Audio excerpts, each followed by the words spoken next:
o'tdagi tosh, ya'ni talhadagi tosh. Bu nafaqat o'tdagi tosh, jigar yog'i, davleniya, insult, infarkt, virusli kasalliklar, infeksion kasalliklar, gemoroy, bularning farqi yo'q. Qaysi kasallik bo'lishidan qat'iy nazar mana shu sanaganlarimiz bir necha yillar davomida yig'ilib odam tanasida paydo bo'ladi. Bu o'sha turmush tarzidan, nosog'lom turmush tarzidan yoki noto'g'ri ovqatlanishdan, o'sha odamlarga bo'ladigan negativ fikrlardan umumiy hisobda mana shunday yillar davomida yig'ilib odam tanasida kasallik ko'rinishida paydo bo'ladi. Endi mana shu kasalliklarni davolash uchun, ya'ni 5 yil, 10 yil, 20 yillar davomida yig'ilib kelgan kasallikni davolash uchun bizdan hech qachon bir necha kun so'ramang. Masalan, 10 kun iste'mol qilsam yaxshi bo'lib ketamanmi? Klinikalarda borib 10 kun yotsam, lecheni olsam yaxshi bo'lmadim deguvchilar bo'ladi-da. Unday emas. Siz o'sha 1 yilingizga 1 oy ajrating.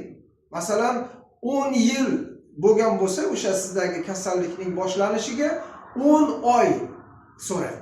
10 oyda tuzalib ketasiz. Agar 5 yil bo'lgan bo'lsa, kasallikning boshlanganiga, demak siz 5 oyda tuzalaman deb niyat qilib boshlang. Uzoq yillar davomida yig'ilgan kasallikni bir necha kunlar davomida qutulib ketishlikning o'zi bu yaxshi emas, birinchidan. Ikkinchidan, bu xavfli ham bo'ladi. Bir necha yillar davomida yig'ilgan har qanday kasallikdan qutulish uchun siz arqonni uzoqroq tashlang, uzunroq tashlang. Bemalol qutulasiz. Agar kimdir sizni qaysidir kasallikdan, og'riqdan davolamoqchi bo'lsa-yu, sizga 10 kun, 15 kun vaqt so'raydigan bo'lsa, u sizni balki aldayotgan bo'ladi. Chunki og'riq qoldiruvchi qanaqadir dorilar sizga tavsiya qiladi va og'riq qoladi, lekin kasallik davo topmaydi. Lekin bir necha oylar davomida uy sharoitida siz davolanishingizga imkoniyat qilib beradigan bo'lsa, bunda davolanishingiz mumkin.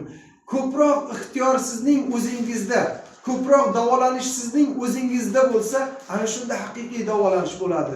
Kim u, tabibmi yoki doktormi, u siz uchun kechalari turib Xudodan so'ramaydi. O'zingiz uchun so'rang. O'sha davolovchi odamlar, davolovchi mutaxassislar kecha-yu kunduz siz haqingizda o'ylay olmaydi. Ularning o'ziga yarasha tashvishi, o'zining davrasi, o'zining oilasi bor, o'zining yaqin bemorlari bor. O'shalar bilan ovora bo'lib qoladi. Shuning uchun siz o'zingizni hayotingiz uchun o'zingiz kurashing. Masalan, deylik o'sha jigar yog'i, o'tdagi toshlar, ichakdagi yog'lar, mana bularni paydo bo'lishligi uchun, insult, infarkt yoki davleniyaga yo'liqib qolishlik uchun odam bir necha yillar harakat qiladi. Bir necha yillar, o'sha bir necha yillar harakat qilayotgan vaqtida ko'proq ovqat bilan paydo bo'ladi-da. O'sha dasturxonlarni bezab, chiroyli qilib, yoniga sochiqlarni qo'yib, yog'li ovqatlar, yoniga o'sha gazli ichimliklar, rangli ichimliklar, har xil kraskalarda bo'lgan tortlar, uni ustiga shamlarni yoqib, har xil zavod fabrikalardan chiqqan kolbasaga o'xshagan mahsulotlar, shokoladlarni yeb, bir necha yillar davomida har kuni kilolab ovqatlarni yeb, bu organizmni kasal qilib bo'lib, ana endi nima bo'lyapti? Davolanish uchun arzimagan giyohlarni iste'mol qilib yoki bir 10 kunlik lecheni olib, 10 kunlik muolajani olib, endi undan tuzalib ketishini talab qiluvchilar bo'ladi-da, unaqa emas-da. Shuning uchun aytayapman sizlarga, agar siz rostdan ham o'zingizni yaxshi ko'radigan bo'lsangiz, albatta chin yurakdan bemalol harakat qiling. Kasal bo'lishlik uchun bir necha yillar vaqt ketdimi, endi sog'lom bo'lishlik uchun bir necha oylar kerak bo'ladi. Sog' bo'linglar, sizlarga sabr.